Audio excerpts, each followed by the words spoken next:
Coming up this week on Kings of the Rings podcast, we are finally, folks, on the Cody Rhodes to WrestleMania. But before we do that, I brought in an old friend named Mance, and he's going to help us break down the passion of Ucey that was the Royal Rumble, and as well as go into a little bit of NXT since they're on the road again for the first time in a little over a year. So sit back, relax, and please, for the love of God, try not to cross Roman Reigns and hit him in the back with a steel chair again. I have a feeling for the third time he'll see it coming.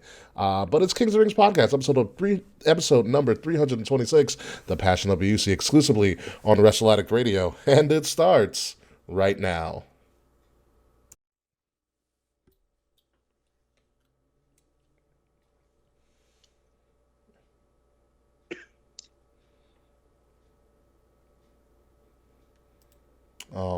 All right. Ladies and gentlemen, welcome to Kings of the Rings podcast, episode number 326, The Passion of the Ucey. Of course, I am your host, King Ricky Rose. Unfortunately, no Will this week. Will has moved and has worse internet than Kay Murphy on a nice Sunday. So, luckily for everybody involved, Kay was able to recruit an old friend of the show, an old general manager of Wrestle Addict Radio, and dare I say, a gift to podcasters everywhere. A true delight of delight. Ladies and gentlemen, Mr. Mance Chappell. Mr. Delight, if you're nasty. Mance, how are you?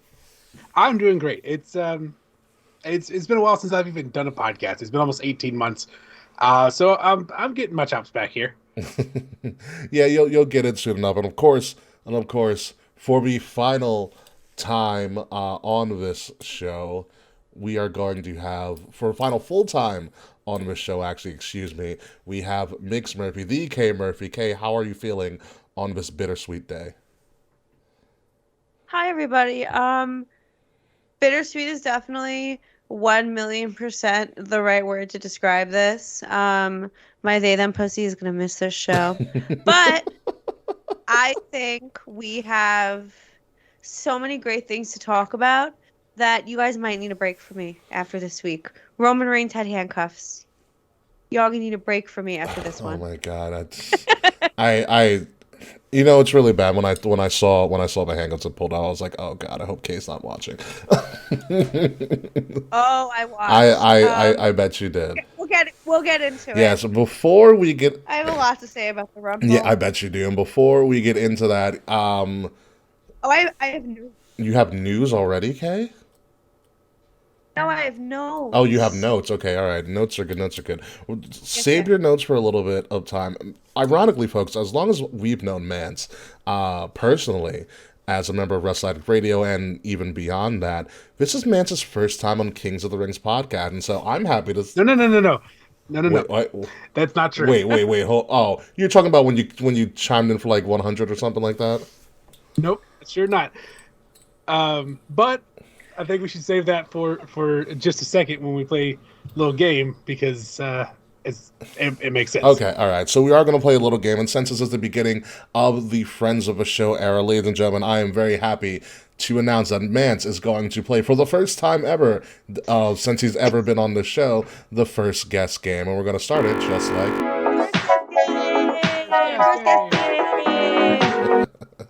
So, Kay Murphy, take it away. Alrighty. So, even though Mance has apparently been on the show before, Mance has not been in the News show during the HBIC era. So, on the show, were you not? Wasn't Ricky on the show when you did it, Mance? He was. So, WrestleMania weekend. That show.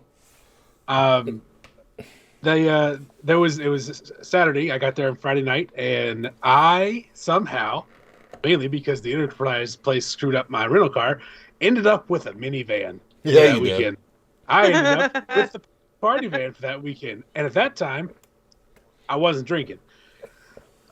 So on Saturday morning, after I met Stone Cold Steve Austin, which was awesome, I ended up hauling Ant's hungover ass around New Orleans all day. Yes, you did. And one of the stops was the Kings of the Rings WrestleMania prediction show.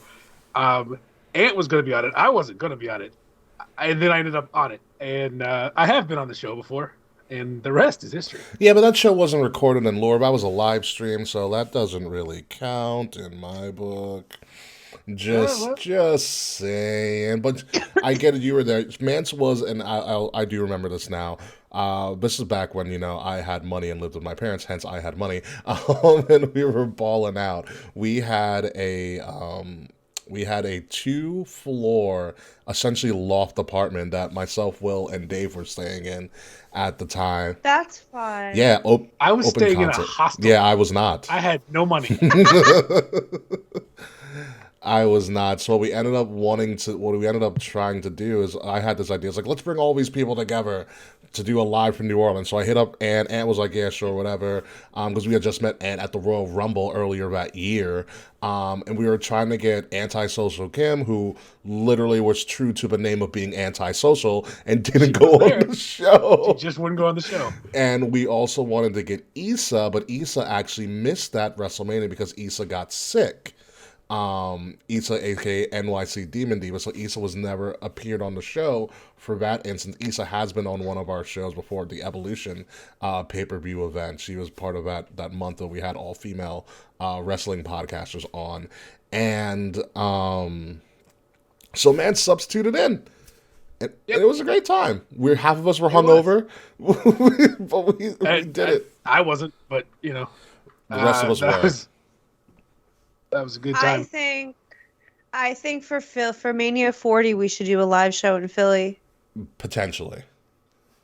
I already talked to Dylan because Dylan lived in Philly for like 10 years. Mm-hmm. So like they already like we should include them in like the planning process because they'll know where to stay and where not to stay. I was just gonna say in the neighborhood. To be honest with you, I love that place. The neighborhood would be fun. Yeah. But we'll see. All right. K Murphy, next question. All right. So I actually didn't ask any questions, but so our first question: what got you into wrestling? Like, when did you start watching? What sparked your interest? Started watching, to the best of my knowledge, the Monday Nitro before Starrcade 1997, the go-home show to Hogan and Sting. Wildly specific. Because my dad called me in the room. And I caught the last 10 minutes of the show, and it was a stare down between Sting and Hogan. And the next time we watched it is when Sting had the title, but they took the title from him. I just remember J.J. Dillon coming up to him and taking the title, and Sting was looking at him, was like, "You're gutless." And he turned to Hogan, "You're a dead man." I was like, "All right, this is my personality for the rest of time." And so we are here. So that's what, 26 years ago now. Ooh. Wow. More than 2/3 of my life. Good. You want to know what made me feel old today before we get into the next question? Mm-hmm. I'm rewatching that 70s show, and season 1 is 25 years old.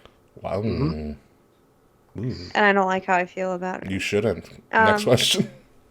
Next question. How did you find Kings of the Rings podcast? I drove Ant's hungover ass around all day. See, we answered that question. Yeah. Well, and we have a pretty epic picture. I will say that is one of my favorite pictures I've ever taken with people.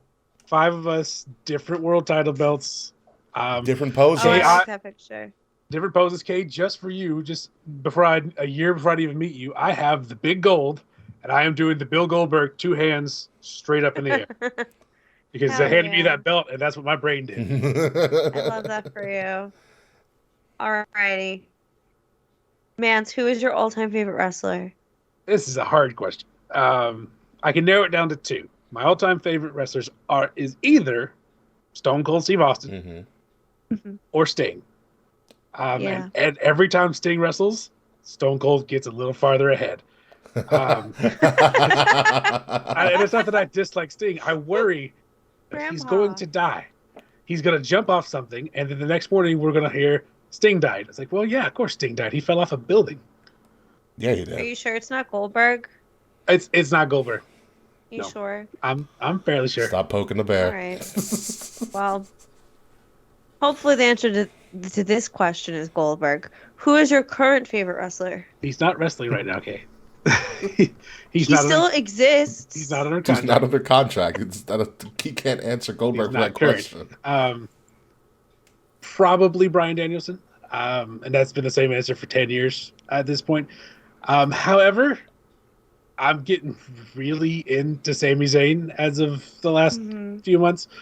And I just went back and watched Ladder War from ROH's Man Up. It was Generico and Steen versus the Briscoes. He was great then. He's great now. But Sammy, Bryan Danielson, I love Danhausen, not so much as a wrestler. Just every time he appears, I'm like, oh, that's fun. I love him. He posted the other day, like he's been posting the fucking picture of him with a guitar, and fucking CM Punk posted that picture with this fire burns. I was just like, this is rude. This hurts me. I saw one today. Sami Zayn posted a picture of him throwing out all his Ucey gear, a lot of pictures and frames and whatnot. And Danhausen retweeted it and said, Danhausen will be searching your garbage for new wall art. Perfect. That's what I want. Very nice. Alrighty. Mance, if you were a wrestler, what would your finisher be? I like submission holds.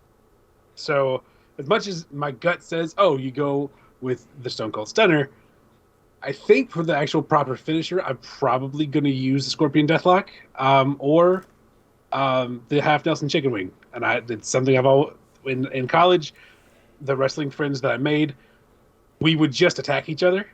And if I got the chance, I would always like somebody in that Half Nelson Chicken Wing. And it's a weirdly specific one, but I think it's be the one I grabbed every time. Gotcha. I think that's great. Question for you, man. Right, Before we continue. All right. Okay. You specifically said Scorpion Deathlock. You didn't. Yes, I sure did. You did not say Sharpshooter. Why is that? You're correct. Well, as I mentioned, Sting. But if you look back at the timeline, the Scorpion Deathlock came before the Sharpshooter. Ooh. It's the name of the move.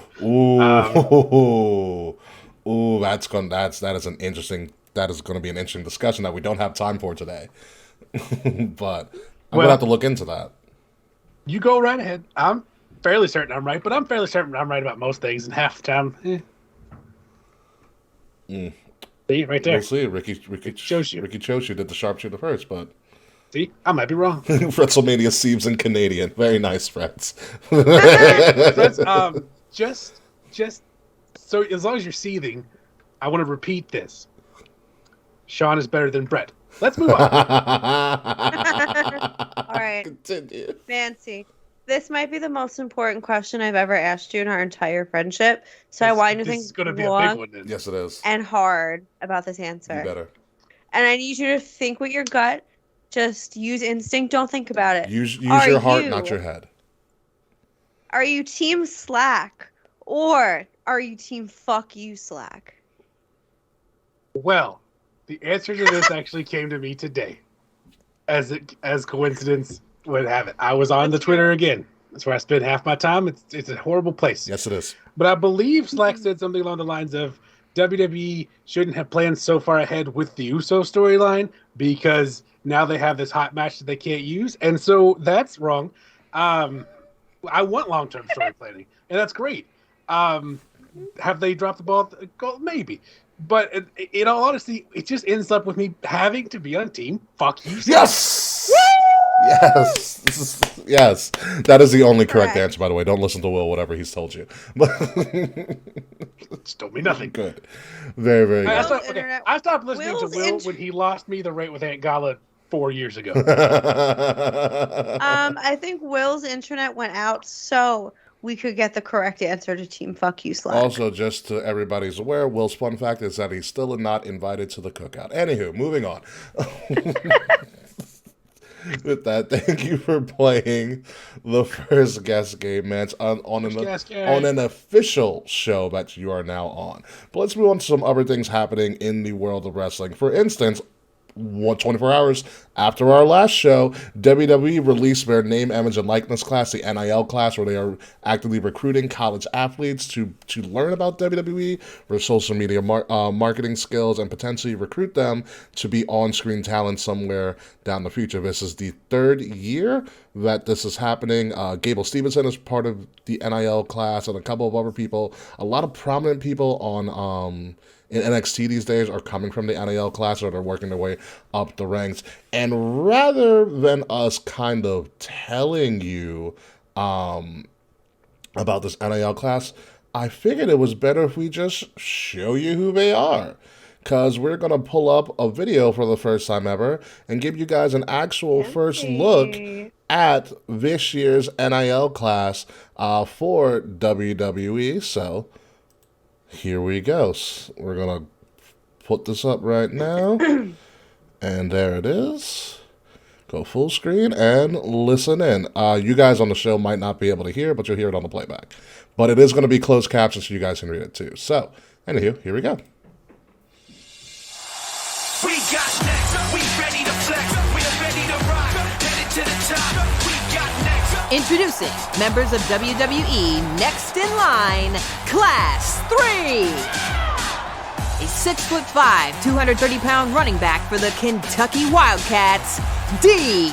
Beckwith. 6'2", 290-pound junior defensive end from Rutgers University, Isaiah Aiton.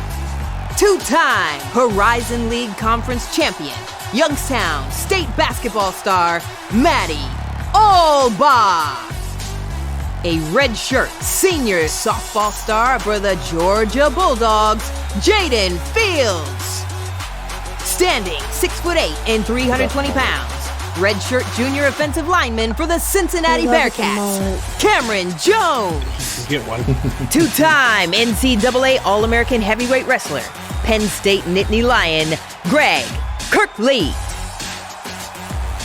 A 6'7", 275-pound sophomore defensive end from the University of Arkansas, Landon Jackson. Four-time indoor and outdoor all Big 12 sprinter from Oklahoma State University, Tori Ortiz.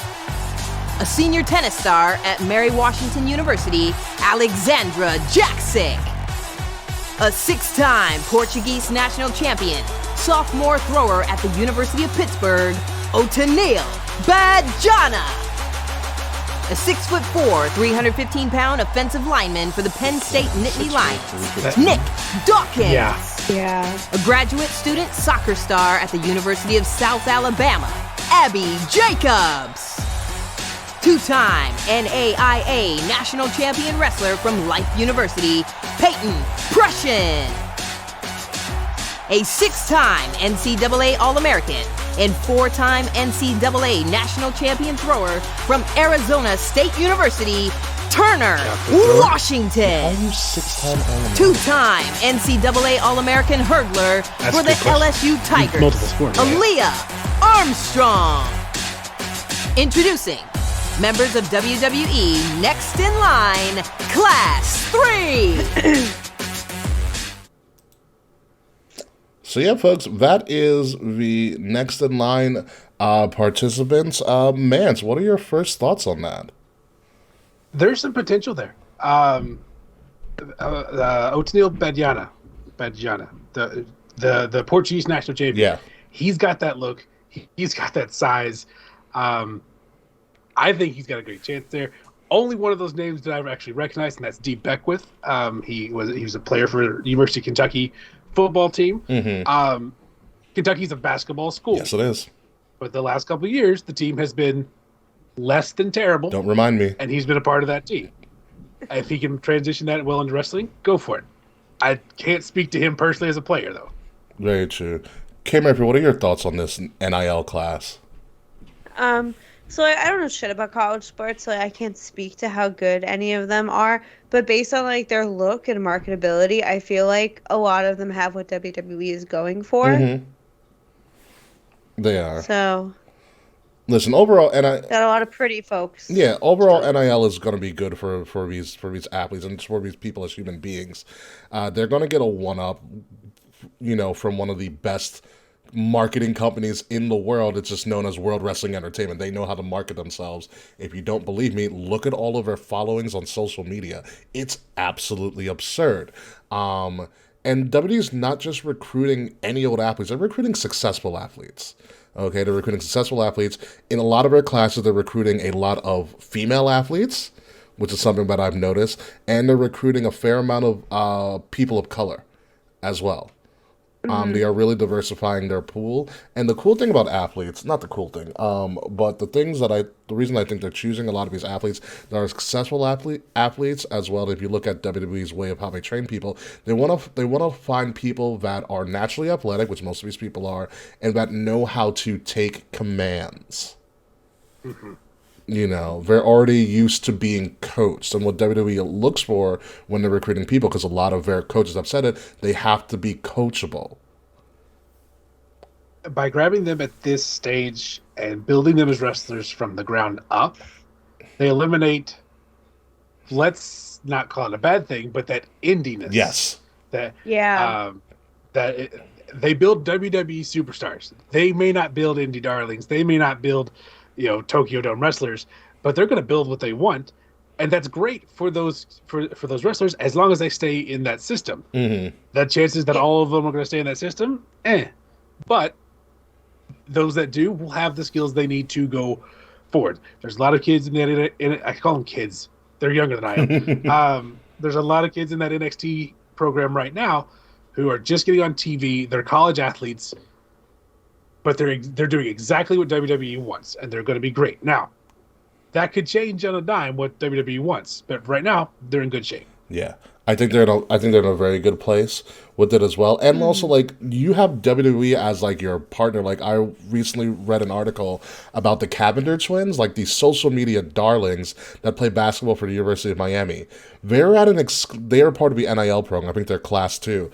They were part of an exclusive SummerSlam party where they ran into all the different superstars, all they exchanged numbers with Liv Morgan. I think the Bella Twins were there. Wow. Dwight Howard was there as well, which is pretty crazy. So it's not like, they're like, just mooching off of like, oh, I'm part of a WWE brand.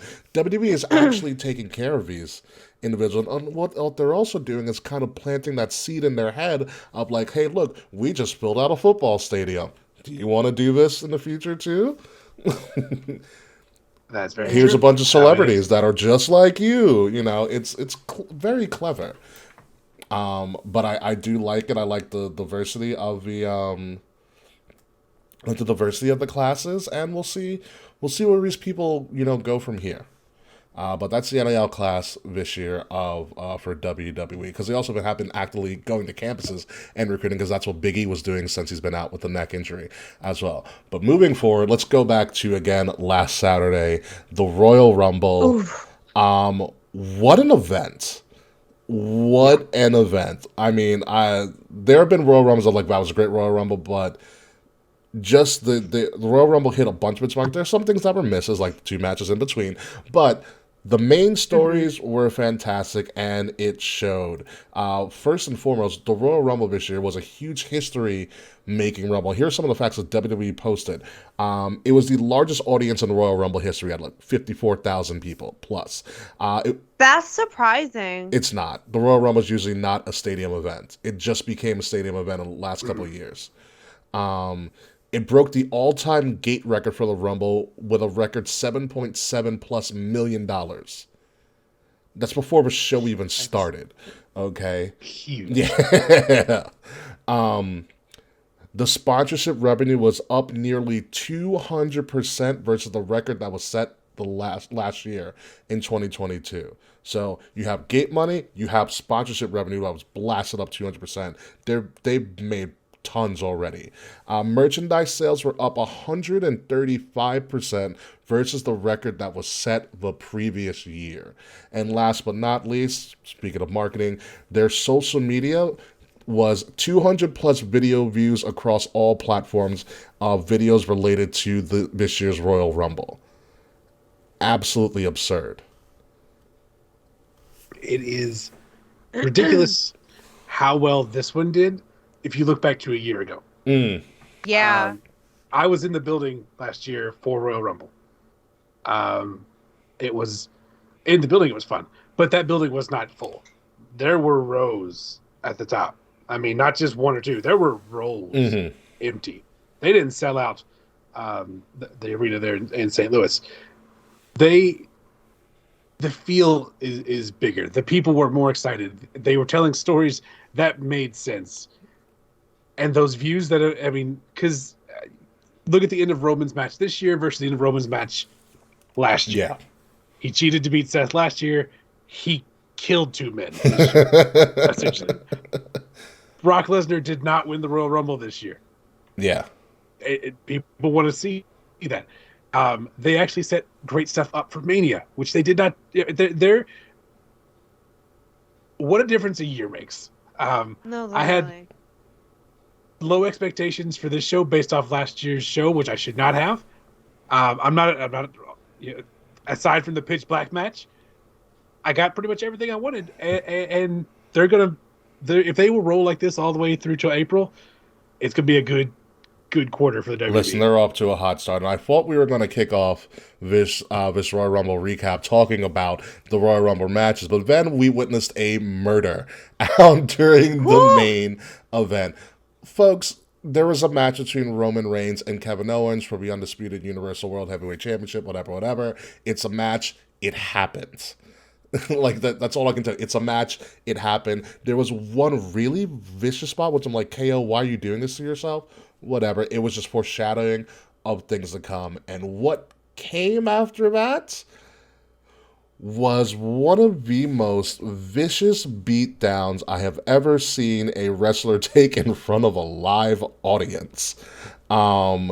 For me, I will say this for me, I felt, and it's nothing that WWE's fault did, it was just coincidence and really a little bit triggering based on real life events of someone getting beat down and that being televised, like the day prior. I also realized that there is nothing WWE could do about that, and they weren't going to scrap it. So it was a little bit triggering because I was like, oh, this is dragging. I was like, oh, this is uncomfortable, but I realized what it was uncomfortable for. And then the unthinkable happened. Sami Zayn saved Kevin at the last minute in a very Shield-esque betrayal of Roman. He even fell the same way. I would say Roman took the exact same posture as he falls to the ground. I mean, it because he hit him and he fell. I was like, Roman knows this spot so well, and your thought is, okay, now Sami's got 2 choices. He can hit everybody else in the ring with the chair, or he can take the beating that's coming, and the beating came. I want to point out, Roman had just wrestled a 20-minute match and shook off that chair shot in 90 seconds. They've made this man into a monster. And before we go into that, I don't want to make light of the match. Roman and Kevin Owens have a great match every time they come together. That's not what this was about. This was about the post show. I don't remember anything that happened in the match except for Sami saying, "You told me not to do anything. Do you really want a chair?" And he really wanted a chair. But we get to this beatdown, and Sami, he hits Roman, and you just wait for it. And Jimmy and Solo jump on him, and Roman gets up. And then there's this beautiful moment that I realized Jay hasn't thrown a punch. And that storytelling, because Jay's the one who didn't believe in Sami, and Sami did everything in his power. He got Jay to believe in him. Jay Uso saw Sami Zayn as an Uso. You hear Jimmy yelling, "That's your brother? I'm your brother." And Jay can't bring himself. He cannot bring himself to hit Sami. And Jay, who, if you think all the way back to the start of this, that Hell in the Cell match against Roman, he wasn't on board for the Tribal Chief at the beginning. He got on board, but it's always been tentative. He was kind of disagreeing with Roman about Sami. He finally got on board there, and then when the time came, he's not going to follow this man. Or well, so I mean, it seems at this point. Do you fucking blame him for not trusting when Jay knew the bloodline was fucked from the beginning and he only pretty much fell in line to avoid getting his fucking ass beat? Sami Zayn comes in and is on board with all the fucked up shit Roman is doing from the jump. So I don't blame Jay for feeling distrustful of Sami. Like, how could you in good conscience go along with somebody that does these fucked up things. That's very true. And it also, I see Jay seeing Roman turning on Sammy, who just weeks before he trusted. Mm-hmm. Now he's leaving him in a pile, and Jay's got to be thinking, what would he do to me? And so Yeah. Jay's out. He's officially resigned from the bloodline, I think. Yes, well, we'll get to that. He was scripted, but I do want to answer both of your points as the somewhat low key resident mental health worker in here. We always talking about a lot of pundits and they'll talk about wrestling psychology. This is not wrestling. This is full on a psychological study of trauma, not any specific trauma, of family trauma. Okay, this is a family trauma story that is unfolding in front of you. I've had secondhand observations of family trauma and what it can do to an individual. Jay fell in line because he needed to do that to survive, and deep down inside, he wants the recognition of his family, but also deep down inside, he knows what's going on is fucked up, and there's no way out of it. And what Jay is witnessing in this moment is he is deeply conflicted on what to do. Sami Zayn gained the trust and the adoration of Jay through his loyalty to the family, although the family is fucked up. But now Sami just betrayed the family, but Jay is also now really close to Sami. So what do? Do you go with your friend who you learned to love, or do you stay with your family, who you know is going to continually abuse you if you never fall in line? It's brilliant. It's sad. It's very sad because, like I said, I've seen secondhand observations of this happening to people that I deeply care about. And you gotta kind of feel for Jay. And as Mr. Fred said in the chat, Jay might be the actual protagonist here out of the entire storyline. Mm-hmm. He definitely was at the beginning. So it seems to be that he would be the protagonist in the end. And speaking of in the end, Jay the next day did post a tweet of him, and it said, "I'm out," with a little blood drop tear mark. Womp. I don't believe it. We'll find out on SmackDown. I have a theory. What's your theory, Kay? So I feel like, because obviously I don't think they're gonna do Roman and Sammy at one night of Mania and Roman and Cody another night. That is not happening. I've seen that's stupid. I've seen sorry, I'm getting over a cold. I've seen so much of that conversation on Twitter being like, oh, it's gonna be Roman and Sammy, Roman and Cody. No, we don't need two Roman Reigns main events. That's excessive. Yes, that's exactly what I was coming in to say. I think that KO and Sammy are going to get back together, and I think while Jay is currently not aligned with the bloodline now, I think he's going to cost, assuming they do Roman and Sammy at Elimination Chamber, Jay is costing Sammy that match. And then it'll be probably KO and Sammy versus the Usos for the tag titles at Mania. I think you might be onto something there. I will say this, and this is a spoiler, but we all know who won the Rumble. Sami Zayn, as great as he has been, is just a supporting character in the bigger story that WWE is planting right now. They made it blatantly obvious, especially on Who Started Off Monday, and the amount of shirts that he has on the shop. My God, he has There's so many. He has 5 different designs on the shop, and it started on Saturday. It's absurd. Sami Zayn is a supporting character to the Cody Rhodes storyline. I hate to say it. Sammy got one new I hate shirt. to say it, but it is. That is the bigger, grander story here. Sami Zayn started the fall of the bloodline, and Cody Rhodes, it's not a prediction, it's a spoiler alert, Cody Rhodes will end the bloodline storyline on WrestleMania. Yeah. That's what it is. Sammy began it, Cody is going to finish it if all goes according to plan, knock on wood. But be that as it may, Sammy's brilliant, man. Sammy's brilliant. So good. This is Sami Zayn. This is a guy that, a year ago was a conspiracy theorist. I love conspiracy theorists, Sammy. Work. He was making that work. I'm not saying that was bad. But then he got brought in as a part-time Uso or a probationary Uso or temporary Uso, and he has made this storyline into something people want to see. And that pop when Sammy hit Roman Reigns, it distorted the microphones in the building. That was so loud. What's the last time that anything was that loud? Edge. That was like an Attitude Era pop. Yeah. I can't think of one off the top of my head. I'm going to say Edge, but that's just not me. in this company. Modern day, I would say Edge and Hardy Boy return at Mania. Yeah, 34. That was 34. 2 years ago. So it's been 2 years since anything's made that sound.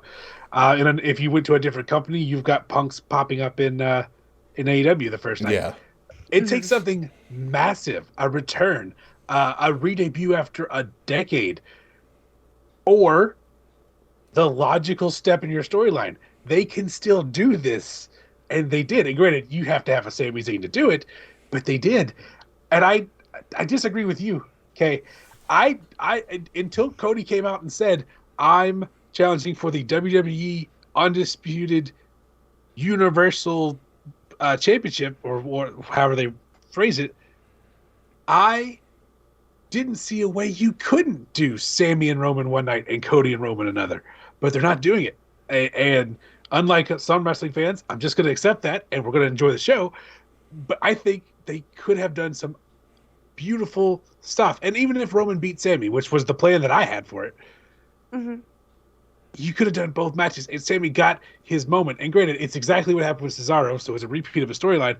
But I would have loved to see that match, and Roman continue to be the Universal Champion onwards.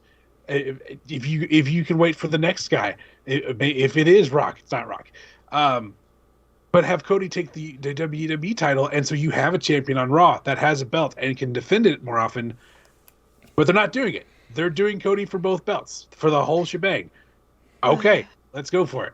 Yeah, I think maybe if Cody takes both belts, they want to put some. I feel like they might want to put something on Roman quickly. So whenever Roman decides to go in for his, guaranteed rematch, he could win a title back or something. Here's the thing. I think when Roman does do a job from whoever, we're assuming it's Cody. And I say we're assuming it's Cody. A lot can happen in the next 50-some-odd days into WrestleMania. And some of those things being also the deals to the rights to media contracts at WWE, which plays a role in why the fact that Roman has both belts and on both networks.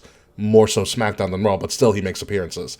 A lot of that can change the landscape of WWE, as it should, because media. But we are also assuming that Cody's the guy here. I think Cody's the guy. Or what if, at Elimination Chamber, I could see them doing Sammy versus Roman for the titles, Which right? is unconfirmed, by the way. That is not confirmed just yet. I know. But let's say Sammy gets the hometown win. It's in Montreal. Oh, that's not going to happen. It would be Not a no. Where Roman can get it back night one of Mania, and then Cody takes whoever wins, aka Roman. In my opinion, okay, the worst thing you can do right now is hot potato titles. Yeah. I think. Yeah, Roman's way too strong, and he's known as the guy with both belts. You do not take that off of him right now. I do say Sammy's going to get...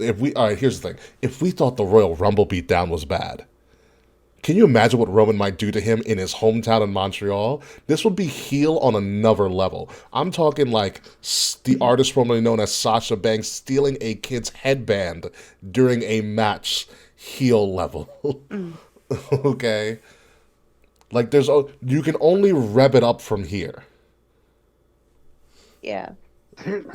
I got a sneaking suspicion. We got a Canadian hometown hero world title match in Montreal. I got something bad's gonna happen. Yeah. I could just, and granted, Sammy didn't have a well-known submission hold. I could just see Roman stealing this. I mean, Sammy gives him everything he can, but Roman steals it. Just at the very end. Yeah. It feels like a cop-out to do Sammy and Roman early, You got to do it. It's Montreal. You There's can't not not going to be a do it. bigger pop for Sammy than in Montreal. No.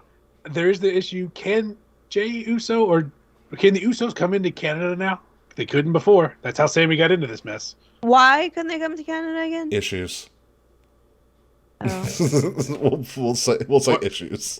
Yeah, issues. We'll go with that. Yeah, there'll be issues. And the last thing I want to say about this was that did anybody notice what happened at the end? Obviously, they were both laid out at the end of this, and Roman started taking the petals off a flower. They looked like carnations. I thought they were roses. Wasn't sure exactly what flower it was on the leg. He was doing like a he loves me not kind of thing, ripping the petals. Yeah, but throwing them onto they Sammy. were red. It kind of looked like a crime scene. It looked like I said a crucifixion, because this story that that's showing out here is a passion story. Passion of the Christ. It's like Passion of the Christ, kind of. Not with all the biblical stuff and the magic, but still, Sure. there is a total annihilation. I don't mean passion story, but this is a story about, love and somewhat obedience. And for the first time in a while, we got an F you Roman chant. It was fabulous. We haven't seen that since he wrongfully took out The Undertaker. I was part of that crowd. Oh, I loved it. And he couldn't help but I mean, when you got 50,000 people yelling at you, he looked around, and I don't know if you've seen there's fan footage.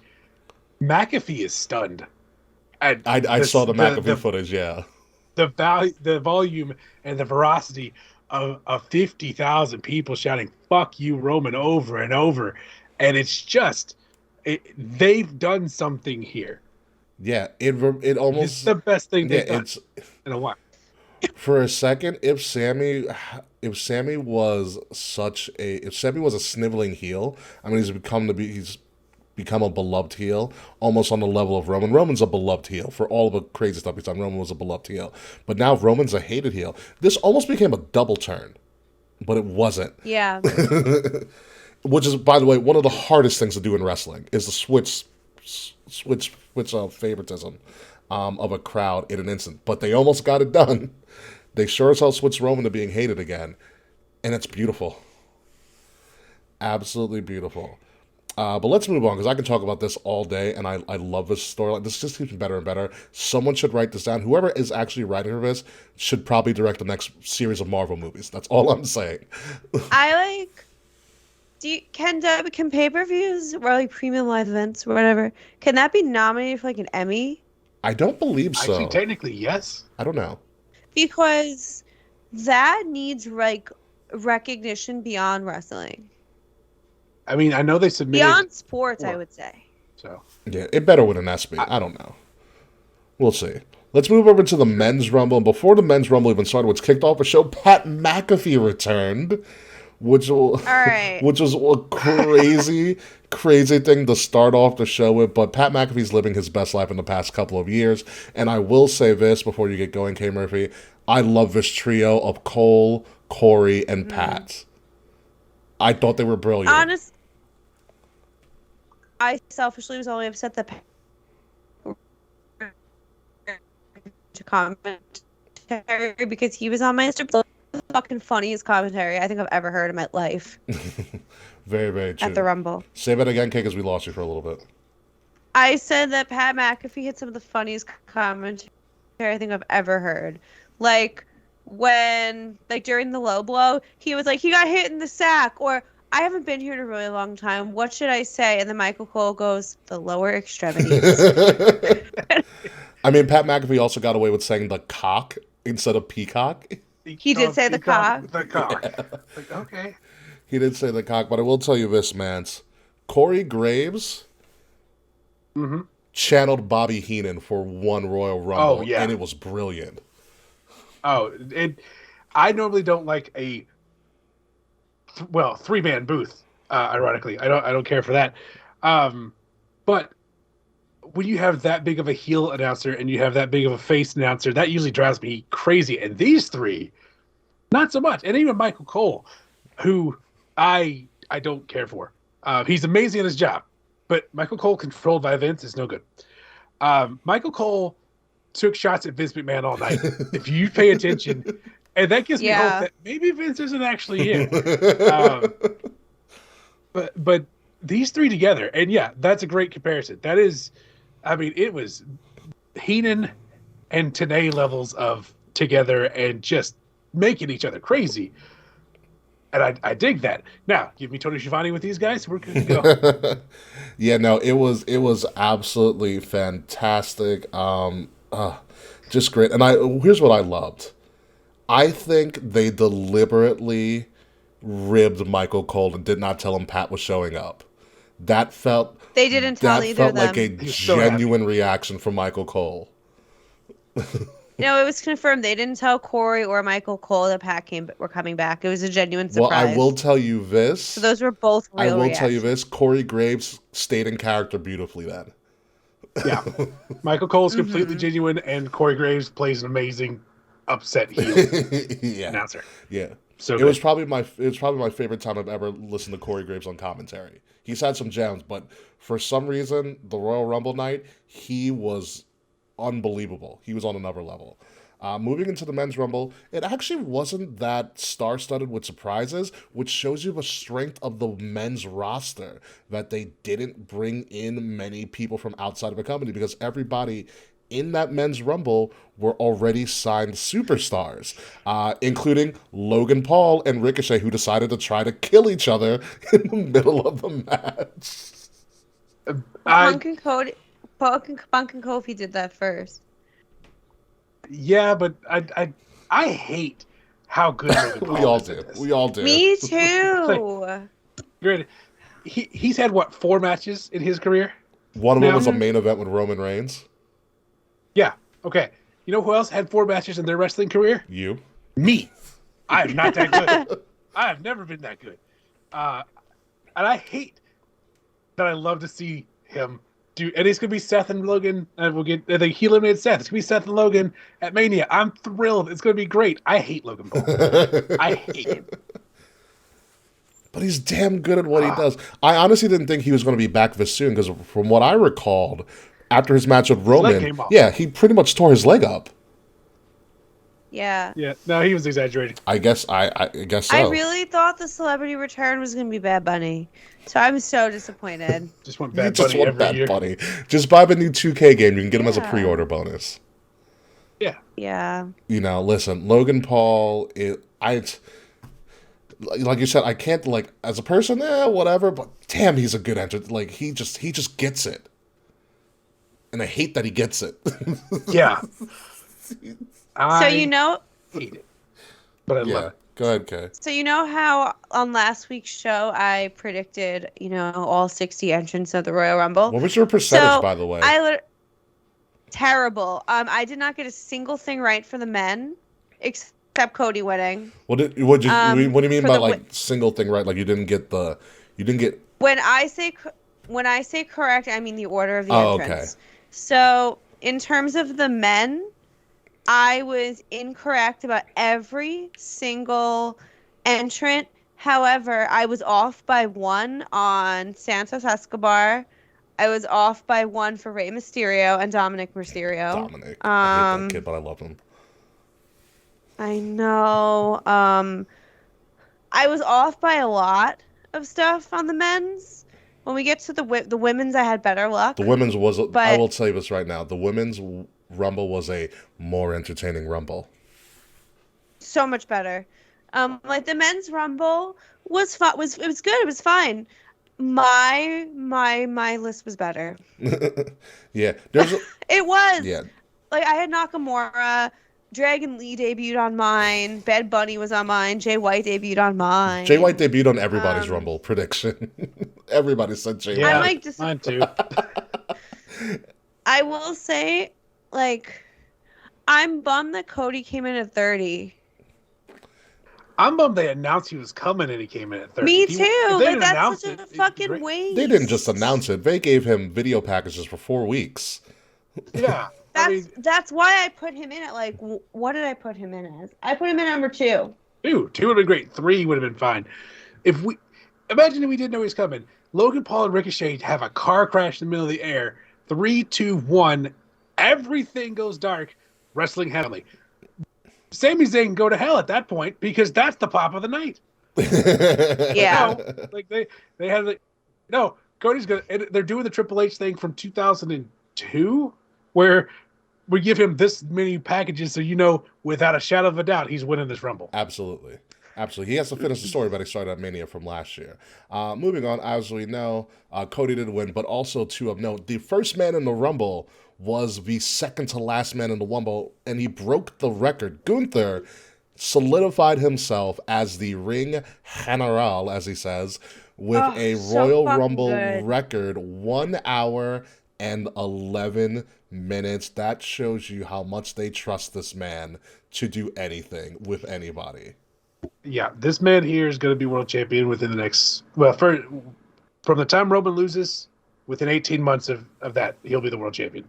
And listen, if it's Cody versus Gunther, and maybe you do a three match rivalry thing, I'm all for it because they worked beautifully together as the final two. Gunther, by this picture, looks amazing. Like he looks unbelievable, and people are gonna think about this all you want, but Gunther has brought back prestige to the Intercontinental Championship again. It means something that he has it on him. And that he's been so damn dominant. Break the record of what? Longest Intercontinental Championship reign? Yeah, I think so. He got a while to go to beat Honky. Yeah, well, that's a most. I mean, towards the end of my show, and I've been vocal about it ever since, I'm not the biggest WWE watcher anymore. Sure. And I've seen Gunther and Imperium, and as he's lost the weight, he's getting into shape. He looks phenomenal, but I've always said, it feels like he lost something when he wasn't the big hulking man I saw nearly kill Pete Dunne in New York. Yeah, that was an annihilation. This man is just as scary. He's an amazing worker, and he's safe enough where Cody was like, "Yeah, I just had my chest rebuilt. Please hit me as hard as you can, as many times as you can." Fantastic. Yeah. I'd never thought he was going to win, but I started to get hope. I would have popped really fucking hard if he won the Royal Rumble. Listen, he has one of the best acts going. And if that didn't scare you about Gunther, watch his Clash of the Castle match with Sheamus. Oh, match of the year. Hands down match of the year. I kept a list all last year of the best matches of the year. That's my best WWE match for sure. Is those two. It may be second only to FTR and the Briscoes one, but it is so good. Yeah, so good. I feel like Gunther shows up on my best of the year a lot. Well, you like Gunther commands. Obviously, as you know, folks, Cody Rhodes won. He immediately declared to face Roman. This is a great story. He didn't have an option. Yeah. This is a great story in and of itself because it's the battle of two royal families, which he made a mention of in his opening Raw promo, which, by the way, masterclass in promo. Cody Rhodes, in one promo, the first promo post Royal Rumble, sold the WrestleMania main event, hook, line, and sinker. Like, I'm sold. I want to see it. I didn't watch it yet. It's great. So good. I watched Raw, but I tuned in late because I got busy at work. So I turned it on after Cody's promo. Listen, look at Cody's promo. So what did he say? He pretty much said, I'm going to finish what I started. I told you when I first got here, I want that title. I'm going to get that title, the only title that's eluded my family. And he mentioned like how wrestling has more than one royal family. He's like, I respect Roman, I respect his family, but my family's just as good. It's pretty much what he said. Well, it's just... I was skeptical. I was skeptical about Cody going back to WWE. I was skeptical about the push. When he had the matches with Rollins, I was like, okay, great. He ran through Rollins. He tore his chest off and still wrestled that amazing match. And when he showed up on Sunday at number 30, or Saturday at number 30, I was like, okay, you're coming in number 30. Maybe you're not as ready as you think. And then he had the last segment with Gunther. He cut this promo. He had a match with Finn. I'm all on board. Cody, all the way to Mania. Let's do it. It's so good. Like I said, if you're not on board, just look at the WWE shop. He has 5 new shirts out in less than a week. They're all really they're good ugly. too. No, stop it. They are good. I don't care. I think they're I'm sorry. Cody's aesthetic is fucking ugly to me. Whatever. I will say he has a great tagline. It's what is it? Undeniable. No more. There's two Or more. undeniable. What? I can't remember what it was. Whatever. It's probably not good. We can't remember his catchphrase. Yeah. But no, it's yeah, whatever. We'll figure it out. But let's move on. Undesirable something. Undeniable, undesirable, uncrowned. That's what it is. Undeniable, undesirable, uncrowned. It's perfect. It tells you everything you need to know. Except they can't sell that shirt after Mania. Yeah. That's true. That's true. It's when the Hollywood story comes to an end in Hollywood. But let's move on to Here Come the Women, the Women's Royal Rumble, which I thought was the more entertaining match, and a lot more surprises here. First surprise off being the NXT Women's Champion, Roxanne Perez, who is from the state of Texas, put on a show really quickly. She looked great. She's only 21 years old. She's a tiny little thing. Booker T's protege. Oh, yeah, Booker T did show up at the Men's Rumble, which is really funny. I'd love Booker T. Yeah. Anybody that shows up that was one of my dad's favorites, I'm going to pop big for it. And that was Booker T. So there we go. Yeah, I mean... Shucky Ducky Quack Shucky Ducky Quack Quack. Roxanne is a protege of Booker T. She put on a show. I mean, I was skeptical because I've been following her a little bit on NXT. I've been skeptical of her getting pushed so heavily, but there's a reason she was the first ever Ring of Honor Women's Champion. Mm-hmm. This girl can go. And I wanted to see more. Yeah, she wasn't afraid of the spotlight either. I hated that she was in there for what, 4.5 minutes, 5 minutes. That's fine. she was in there and did some great stuff. Yeah, She could afford to be taken out early. Yeah, but she could also afforded to be the one to take out BFAB. She could have afforded one to take out BFAB, which I was surprised BFAB was in, but I was like, they got to give her experience. Me somehow. too. You know, I would be honest. I didn't know who BFAB was. it's fine. Okay. All right, as long as it's fine. It's fine. I do love me some Hit Row. It's all about Top Dollar, although he did have one of the greatest botches I've ever seen in wrestling history. I don't know if you've seen that, Mance, but I'll send it to you. I haven't. Is it better than Titus World Slide? It's up for it. Think about trying to hit think about hitting a tope con hilo and not even getting air. I saw this. It's close. Yeah, it's really good. Yeah, this was everywhere when it happened. Yeah. Mm-hmm. Other surprises going on in the Women's Rumble. Chelsea Green was signed. She got in and out of the ring without breaking her arm. I called it a win. So happy. I'm very happy for her. And now she's a Karen on Raw. She's essentially playing Karen, which is great because they already have a crazy woman, and that's Nikki Cross. So this is the next best thing for Chelsea Green, and she's going to kill it. I also loved when she got eliminated. Corey Graves goes, "I couldn't even make fun of her husband." Yeah, where was the woo woo guy? He's probably somewhere lurking in the background. I would have popped really fucking hard if he showed up at the Rumble. I wouldn't be surprised if Matt Cardona does return in some way, shape, or form. I actually thought for a second that Lana was going to show up because Lana was TikToking from the Rumble. She was clearly backstage with everybody, but Lana did not show up at the Rumble. But she was chilling back there. Respectfully, I don't know how many people are clamoring for a Lana return. I'm clamoring for a Lana return. I'm not. Wait, can I say something about Matt Cardona real quick? Yeah, go ahead. I took 18 months off of being a podcast from the Labor Day weekend, September of 2021 until tonight. Mm-hmm. That's the first time I've been on a wrestling podcast. Welcome back. A lot of stuff happened. A lot. Yeah. The most infuriating thing that happened, Matt Cardona won the NWA World Heavyweight Championship. So, sorry, all right, hold on. You're going to tell me that Matt Cardona winning the NWA Championship is more infuriating than the guy who won it after him, Brodus Clay? That's just sad. I was angry that he won the title. Okay. Why were you angry? Because this is the woo-woo guy. I mean, and granted, he's done a lot of great stuff. He's done a lot of better stuff. But to me, Matt Cardona, and granted, I love the character he's playing. I'm supposed to be infuriated. Trevor Murdoch had just gotten that title. I had followed the Trevor Murdoch beating Nick Aldis storyline so far, and I wanted Trevor Murdoch to go on that monster run. and he didn't because of the woo-woo guy. Well, The guy with as the a- weird pants. as someone that like was born and raised on Long Island, wooing for Matt Cardona feels just as natural as eating a bagel at the beach. You know it, bro. Mm-hmm. Hang on, bagels are beach food? That seems weird to me too. From the South, what? Okay, so like rolling up to the deli to get like a bagel or like an egg sandwich before going to the beach. Yeah, that sounds about right. Classic. Yeah. You get bagels in the morning, and then if you're going to the beach in the afternoon, you go to the deli to get like a sandwich. Yeah. Mm-hmm.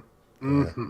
You just got to visit New York again, man, so we're going to have to take you around. I'm going to have to come to New York and get bagels. Yeah. Because you know when we have bagels down here? When we're at the Days Inn and they're on the Continental Breakfast Bar. Yeah, we don't eat bagels. Yeah, we eat biscuits. Yeah. Biscuits are great. Biscuits and gravy, great. I get it. But bagels are an art form here on Long Island. And They in the city, too. Passing thought here in Kentucky. We will change your mind, sir. Oh. All right. I'm down for it. We will change your mind. A toasted egg everything bagel with veggie cream cheese. Oh. Yeah, so egg everything. And have you ever had an egg bagel? No. Can you explain an egg bagel, Kay Murphy? It's the best bagel ever. I'm more partial to the egg everything bagel, but I mean, I just an egg bagel in and of itself. I love egg bagel too. I love egg everything as well, but just egg, just to give a core concept of what an egg bagel is. How do I describe an egg bagel? Like, it's so like it's not like a plain bagel. Like, it's a plain bagel with some coated in egg, coated in egg wash, or something like that. So it has a golden look to it. It's like a beautiful yellow. An egg bagel is a versatile bagel. Goes great with both butter and cream cheese. Or lox. Or lox as well. A breakfast sandwich on a blueberry bagel is top tier. That is. Although I will say, I've never done that. Although the ultimate breakfast sandwich is a McGriddle, but that's neither here nor there. Shout out to Dave. Anywho, moving on, Chelsea Green was not the only surprise that happened. We also had the second biggest pop of the night. Kana made her debut. People are like, oh, that's Asuka. No, that's not Asuka. That's Kana. Okay. And if the crowd pop didn't tell you what was about to happen, because that's a room full of marks, okay, that lost their shit. The looks on Liv Morgan and Tegan Knox's face sold it. It was almost as if they weren't in the room when Asuka was getting her makeup on. And maybe they hit her. I would have hit her. She could have worn the mask all day long. I popped big. Listen, Triple H is allowing her to bring the character that got her noticed around the wrestling world, to WWE. And I don't think a regular person who just watches WWE knows what they're in for. Because this is the perfect I'm going to go really nerdy here. This is the perfect personification of the Joker in wrestling. Yes. Yeah. Oh, yeah. It's better than what Danhausen tried to do. Danhausen's more Deadpool. However, Kana is totally Joker chaos at all times, and it doesn't stop at all. And you should be afraid. And I've never heard Corey Graves scream so much for somebody that wasn't Carmella.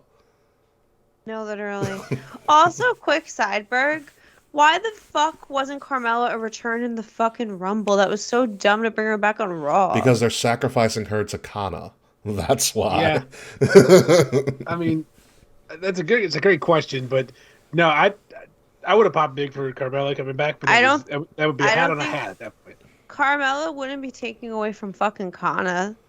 No, but she is the first sacrifice, as she showed on Raw. Well, I would have loved Carmella to come back just to see Corey Graves lose his mind as a heel. As if he didn't know she was in the building. Yeah. Could you imagine? I could see Corey Graves popping up from his seat and running from the desk to greet his wife. And good for him. Good for him. I think it would have been cute as fuck if Carmelo was in the Rumble, but they didn't tell Corey Graves. That would have been so cute. That would have been fun. But You know, I think speaking of not go ahead. telling somebody about the Rumble, somebody should have mentioned to Michelle McCool. She was on the list. Speaking of Michelle McCool, No, literally. Before we get to Michelle McCool, Piper Niven got her name back. Niven. Thank God. So Thank happy. God. So happy. I was so happy. I saw Dewdrop versus Becky last year. Fine. The fire was more impressive. Piper Niven's back, and we're in for some fun now. And you know what it was? She looked more confident finally. Oh Yeah. She got her name back. She was happy. She was wearing her country's colors as her gear. She was ready to go. Corey Graves said the dues about the drop as she entered the ring, which was great by Corey Graves.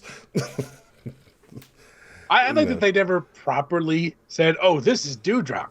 No, they made a bunch of dumb jokes, but we all knew who this was. Exactly. Piper Niven's here. That's what's Yeah. up. Yeah, very happy for her. She had some physical issues, but I'm so happy she's back because she is sorely needed. That women's division in WWE has just shut up with all the people they signed or returned. And speaking of which, again, Michelle McCool, this is a brilliant move. One of the most creative Rumble entries ever, because if people forget, right before Bianca and Bliss went at it, Michelle McCool was shown in the crowd With her daughter. And that's where she stayed. Yeah. That's where she stayed. And she got up and just like, oh, Jumped I out guess of I the got to crowd. wrestle now. Yeah. She wrestled in Ugg boots. Okay? This beautiful woman, took off a jacket, revealed a nice little top that she had, is in sweats and a sports bra, and was giving people the Styles Clash. Yeah. Good for her. Michelle McTaker got in the ring and just just tore the house down. So good. It's a shame she's not active. I was gonna. Do you think they could do like one final run for her and then put her in the Hall? She's not in the Hall of Fame, right? She is not, no. She's not. Give her one more run and then put her in the Hall of Fame. I don't think she wants to. And that's Fair. the thing. She's got that little girl who's what, 10? Yeah. I wouldn't want to be on the road as much as that have to be for WWE right now. I've got a almost 9 and 11-year-old. Yeah. I get that. Unless their daughter shows interest, like, Mommy, what were you like when you were wrestling? Maybe she'll do it. That kind of thinking got us 2 Universal title reigns for Goldberg. No thanks. I was just gonna say Goldberg came back for his children. Listen. She needs to stay away. Listen. No, It was Goldberg did us a service. my thing with Michelle McCool is that she was in an okay division. I mean, she had Beth and a couple of other prominent names, but I want to see Michelle McCool with these women right now because she'll dominate all of them, guaranteed. She'll put on some matches for them. It's a matter of if she wants to or not. Like, if she can wrestle in Ugg boots at where she's at right now, just literally coming out of a crowd, she could do anything she wants. It was fantastic. But last but finally not least, the final surprise, which they didn't even finish the countdown for, because They botched Nia Jax's entrance. It's perfect. But it's fine. I was so happy for Nia. And yeah, she got eliminated relatively early. However, they made her look like $1 million in a weird wrestling way. It took 11 women to eliminate Nia Jax. It makes Nia Jax look like a monster. I, in many ways, love Nia Jax. And in many ways, I don't like Nia Jax at all. I was just gonna say, in many ways, I hate Nia Jax. Yeah. It's one of my favorite WrestleMania women's storylines ever. It was Nia versus Alexa. That was a beautiful storyline. She's just a horrible face. Mm-hmm. She's a horrible face. It could be fun to have her, but she wasn't on Raw. She's not on SmackDown. Was this a one-off or is she actually back? It's determined where she'll be probably. Like I thought Chelsea Green was a one-off, but that's not a one-off. I'm I have nothing to confirm this, but I'm pretty certain Nia Jax is officially back. Huh. Oh, I don't. I heard she wasn't signed, then it's a one-off. Well, Taekwon is reporting that Nia Jax has merchandise, so it's She not does, a but one-off. that doesn't mean anything. That means something usually. You're not gonna just print out merch for a one night only. It's not like Stone Cold Steve Austin. I don't got KOTR merch. You should go in our shop, and do that. But I was if this is like a one off for Nia, if that, so be it, because she didn't deserve to get let go the way she did. No. No. You know, and if she wanted to do this one time thing just to be like, hey, you know, this is my send off, that's good. I was hoping in an alternate universe, I was talking with my friend Charles, that I wish they would have had a moment for Sasha and Bailey eliminates Sasha and totally eliminates the Sasha character at the Rumble. Obviously, contractual purposes probably wouldn't allow that, but I was thinking, wow, what a moment that would have been in the Rumble. Not bringing back Naomi was a fucking huge misstep for me. A lot of women were wearing neon. Yeah. Yeah. You know, and I don't know what's happening with Naomi. I don't know if she might be the next heater for the Bloodline. You know, I can also see Nia being that person for the Bloodline. There's also a way where you can incorporate Tamina too. They need to add all the women to the Bloodline because that would make it so much richer. You don't need to add all the women. You need to add one woman, and who you choose depends on how that story goes. Because, for instance, let's say you pick Tamina. The reason you bring Tamina in is to keep Roman in check, because Tamina is the oldest of all of them. That's true. And she has authority. I could not figure out a way to get Tamina into this, but that is the way to do it. She can be like I forgot. I guess she's the oldest one. she would have authority and say over Roman. So if Tamina would be the only person to keep Roman in line, because by the way of storyline, Tamina's the only person Roman would listen to by way of his culture. Because she's an elder? Yes. Yes. That's not bad. That's why. It's not bad. So All right, that makes sense. that makes sense. Like I said, I hope Nia stays. I think there's a spot for her somewhere. And we'll see where it goes from there. But K Murphy, this is your brutality, and mommy, daddy, whatever pronoun you want to give them, Rhea Ripley won the Royal Rumble. Also, the fourth person ever to go wire to wire at number 1 in the Rumble and win the whole thing. The first woman ever to do it, and she also broke the women's longevity record in the Rumble, beating Bianca Belair. I would like to point out that I predicted Rhea and Liv as number 1 and number 2. So I was validated. I will say kudos to My Liv only- Morgan too. I did Liv Yeah, did a good job. Liv Liv was went wire to wire too. She just lost. Yeah, by getting misted by Kana. my only other correct entrant prediction was Lena Vega at 21. Chelsea Green, I was off by Alina 1. was so good. Yeah, she's gonna be really fun in Street Fighter. I'm not a Street Fighter person. I was like, what the hell is she wearing? And then I explained like it, Street was like, Fighter, okay. but it's like hard. It is hard. Yes. Holy shit. I popped so hard for Rhea winning, but I'm like really disappointed in the Charlotte pick. Yeah, she picked Charlotte, which okay. I don't get it. I Okay, so, wanted like- Bianca and Rhea so bad. So I guess they're trying to capitalize off the fact that like Charlotte won the NXT title at Mania 3 years ago, but like I understand that Pandemic Mania counts, but like It was a good show, just there was no crowd. yeah, I feel like we don't need to revisit this Here- at all. Yeah. Bianca and Charlotte was such a better story. That way Bianca should drop by Mania. That way she could go after Charlotte, get the SmackDown title, and beat all the horsewomen. That's where I thought the story was going, especially the way they set it up at Raw 30. But apparently that's not going to happen. Selfishly, I would have loved to see Rhea challenge Roman because. Oh my God! You tried to convince me of this the night of or on Monday night. And I was like, no. Hang on. Okay. Hang on. I guess it's possible. I think they can make Rhea be everything China never got to be. I believe wholeheartedly Rhea Ripley is the wrestler to do that. Maybe. That's a big maybe. Rhea does need to get away from Judgment Day because now we have seen that Rhea has superseded the Judgment Day.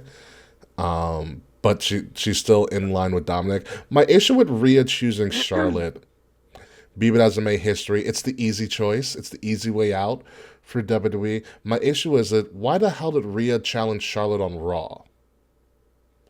Yeah, go to SmackDown. Go to SmackDown. Oh yeah, that's stupid. Because if you look back at when the first time it happened, Rhea was goading Charlotte for a long time. Charlotte showed up at NXT and said, I accept. Yeah. You know, Rhea should have done a sneak attack on Charlotte and been like, I challenge you. I would have been more excited for that.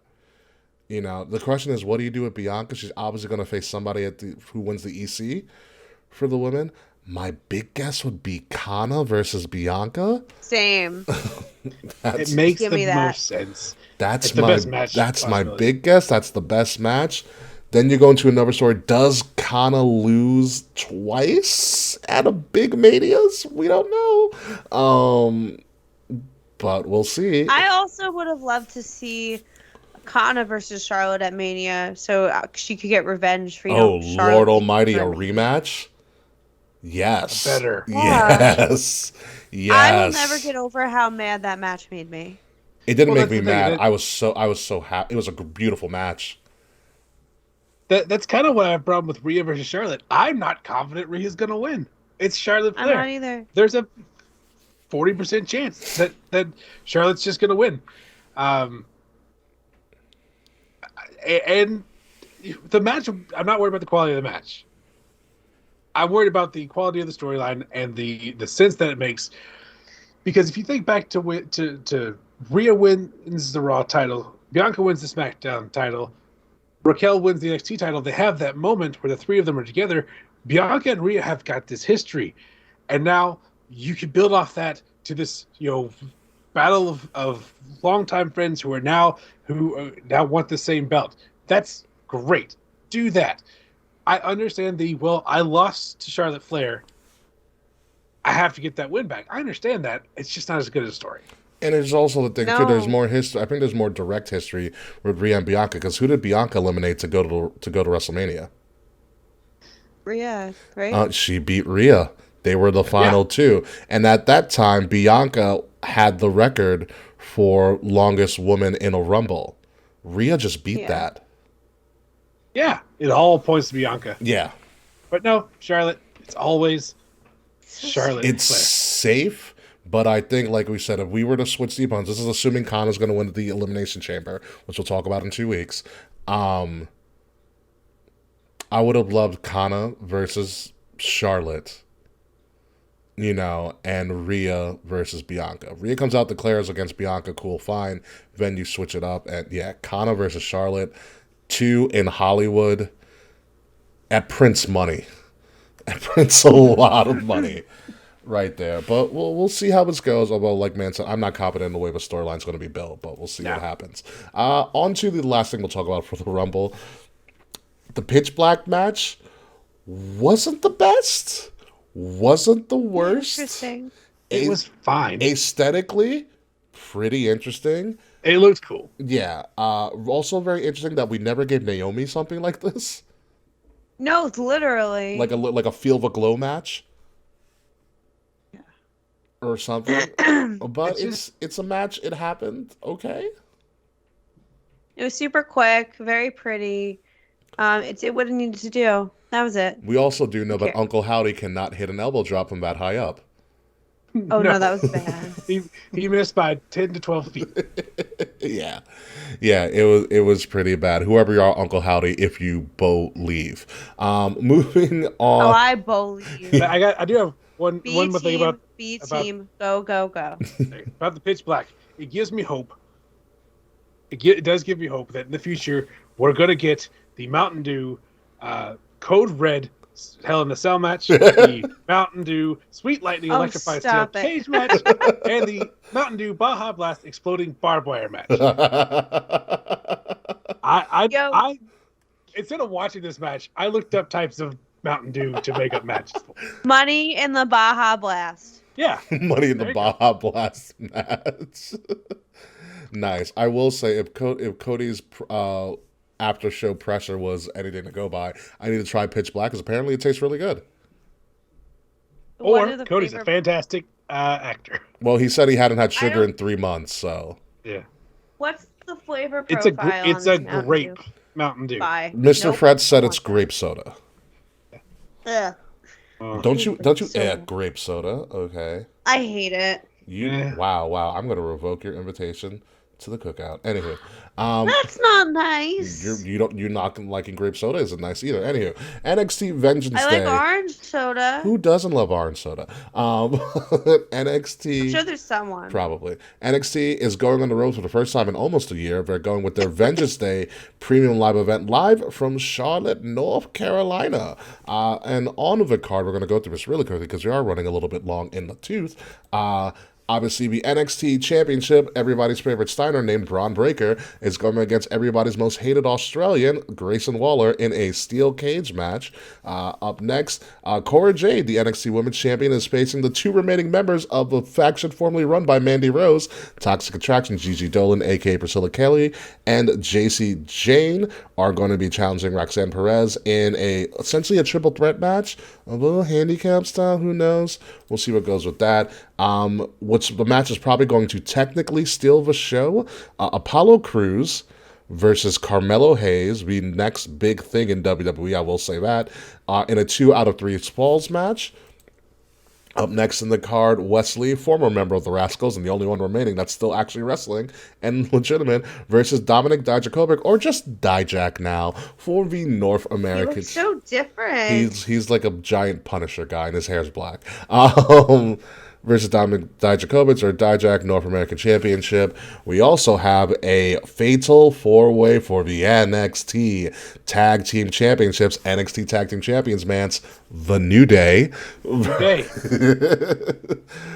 Versus the poor person's Breezango, aka Pretty Deadly, versus Chase U, versus the thick boys from NXT UK, Gallus.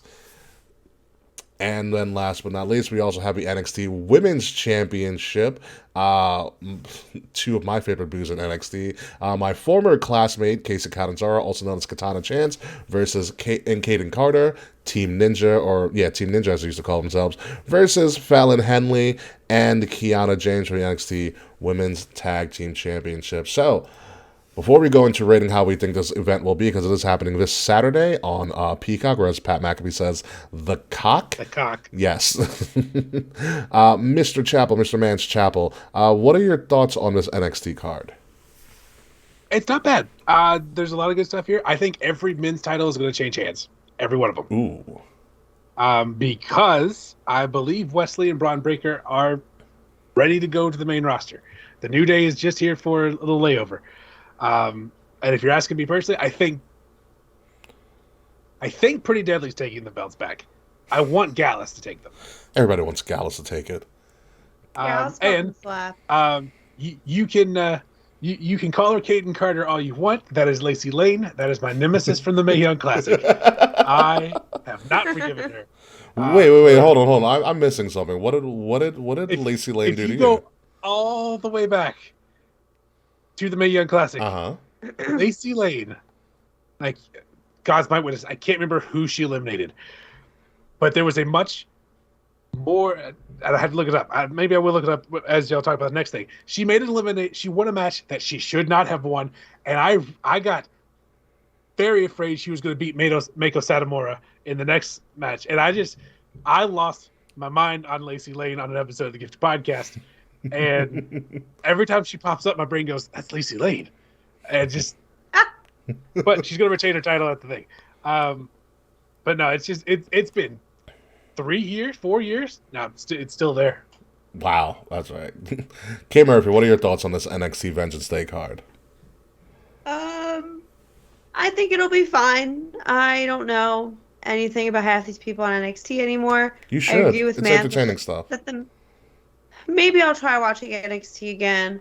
I just have not had the time or the interest in NXT, but I'll give it maybe like an 8 because I don't know anything about NXT, so I can't like fairly judge. Yeah. I also agree that I think Braun Breaker's coming up soon. Mm-hmm.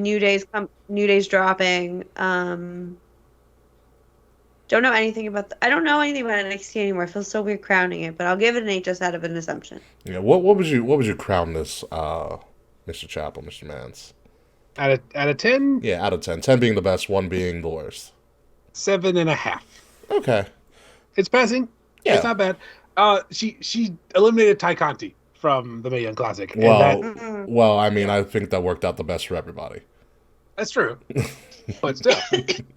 Again, I think that worked out the best for everybody. For me, I'm going to give this... Oh, sorry, Will's not invited to the cookout. I will give this... I'm going to set the bar low because I don't know how that crowd's going to be. I know tickets are always cheap for NXT, which is a great thing if I was in the Charlotte area. But I don't know how we're going to be. I don't know how we're going to react. They usually put on good shows when they're outside of the Performance Center or the Capitol Wrestling Center, whichever you want to call it. But I just have some concerns that all these matches will hit or not. So I'm going to go to 7. I'm setting the bar low for this. I'm still going to watch because I have no life, but I'm going to set it at 7. Yeah, 7 of that. So that concludes our show. That is the end of our show right now. And Mance, thank you for coming in. I don't want to bring you out of retirement often, but you are welcome back anytime you want. I'm around. You see Bill Goldberg, give me a call. I'll come say things. Absolutely. No, I enjoy doing this. I don't enjoy the time crunch I have now to make it. So I'm always happy to be around. You need a third face. Let me know. I'm happy to be here. Sure, good. And this is the bittersweet last full-time show of the K Murphy. So K Murphy, is there anything that you want everybody to know one final time? Like plugging my socials and all that? No. Just I'm giving you the just chance in to general. I'm just giving you the chance to speak freely. Well, the last 4 years on KOTR have been a blast, and I've definitely done and experienced things I never in a million years thought I would. And I'm bummed that I won't be here every Wednesday, but I'll be here whenever the fuck I want. CM Punk comes back, you bet your ass I'll be here. Jeff Hardy comes back, or something happens to Jeff Hardy, you bet I'll be here. Special events, I'll be here. Mm-hmm. I just want to thank everybody that like has hung around for such a long time. And yeah, that's really it. Mm-hmm. Let's go to post. Well, before we do that, Kay, I do have some nice words for you as well. You have been a member of the Valkyrie from years past, and you have been a great person to share a friendship with. You have been an amazing person to learn from. I think you have taught myself, and I can only speak for myself, but I think you've taught myself, and you taught Will, and I think you teach anybody, whoever comes into contact with you, so many things about life and how to be a great person in general. And I can say about all of our lives, especially mine, are better now that we have met you and that we've had you in it for such a long time. You have become a close confidant of mine where I confide in you with a lot of stuff about myself personally and professionally, and I do appreciate all the time that you take out to speak with me whenever I need it. And, you know, recently I've needed it a lot more. But I do appreciate it. You have been one of the most epic things about this podcast, and the reason that it keeps going, and the reason that a lot of people tune in, and the reason that people buy probably your merch more so than anybody else's merchandise You know, That's wild. it's true. You have friends in the Vaz family that bought like 18 of your sweatshirts. Remember that? You know, but you are going to be sorely missed. It's going to be different without you on a week-to-week basis. But I know whenever I need you or whenever anybody else needs you, you'll be there to help out the people that are close to you. So I just want to say thank you for these last couple of years and being such a great influence, a positive influence, and a mentor for wrestling and advocacy and all the other great things that you do, because everybody is better off after they have met you. Thank you. That was very sweet. To Kwan's comments, I would like to point out. Saquon says Ricky is so kind to his long-term friend, and this is a graceful farewell. Me, on the other hand, fuck you, Kay. You traitor's bitch. Don't you ever show your face around here again.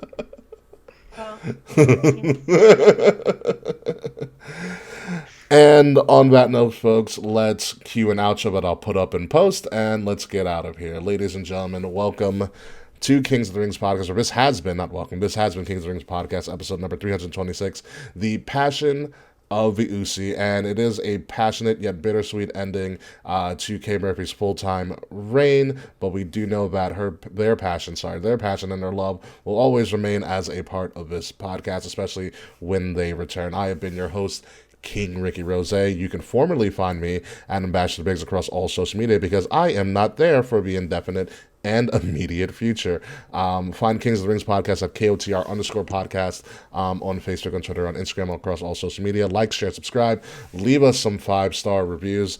And if you're listening to us, please listen to us on Wrestle Addict Radio, the cure for the common wrestling podcast. I know you remember that one, Mance. And follow Wrestle Addict Radio, social at Addict_Wrestle on Twitter, and Wrestle Addict Radio everywhere else. The Friends of the Show era response has been pretty big. I will be getting back to everybody and scheduling times when we bring in more guests on a week-to-week basis. I don't know who we're doing next week, but we will definitely, I'll definitely get back to you when we figure out who's going to be where. But until then, folks, let's go over to Mance Chappell. Any final words, Mance? I am, of course, and forever will be the Monday Night Delight, Mance Chappell. You can find me on Twitter at MN_Delight. You can find me on TikTok at MN Delight. I do weird shit there. It's sometimes funny. I'm always around. I'm always on the Twitter. I'll make comments from time to time. And if I'm ever needed for anything, you know where to find me. Kay, my dear, I love you. We talk 3-4 times a week. My oldest child wants to meet you desperately. And you were great here. You were great as my co-host, and you're going to do great things. I can't wait to see. Yeah. Kay Murphy, one final time. Y'all are killing me. As we know, I hate doing closings more than anything else. So for the last time in a while, you can find me across all social media platforms at the Kay Murphy, TheKae Murphy. You can find my bearded dragon, Frank Tortellini, at Frank Tortellini on Instagram. Oh my God, I forgot about that. And how could you forget about Franklin? So I'm not on Instagram right now. He's the best. I don't care. How do you forget about Franklin? Continue, Kay. He has the cutest face anyone's ever seen. Kay. You can follow my graphic design store at Euphoric Future Designs on Instagram and on Spring. And I'll see y'all when I see y'all. Yeah. So when we come back next week, brand new guest host, hopefully. Maybe Will's back from his exile of internet, or maybe I just have someone that you've never seen before on this show, or maybe I'll bring back a queen. So until then, folks, goodbye, good night. Kay Murphy, we love you so much. I love y'all so much. And I'll Thank give y'all you for being this ender for me. Say it, because I know you won't be saying it in a while on the show. Can you please? All right, y'all. 4 words. Click, clack, fuck, slack. Good night, everyone. Good night, folks. Right. This has been a Wrestle Addict Radio branded podcast.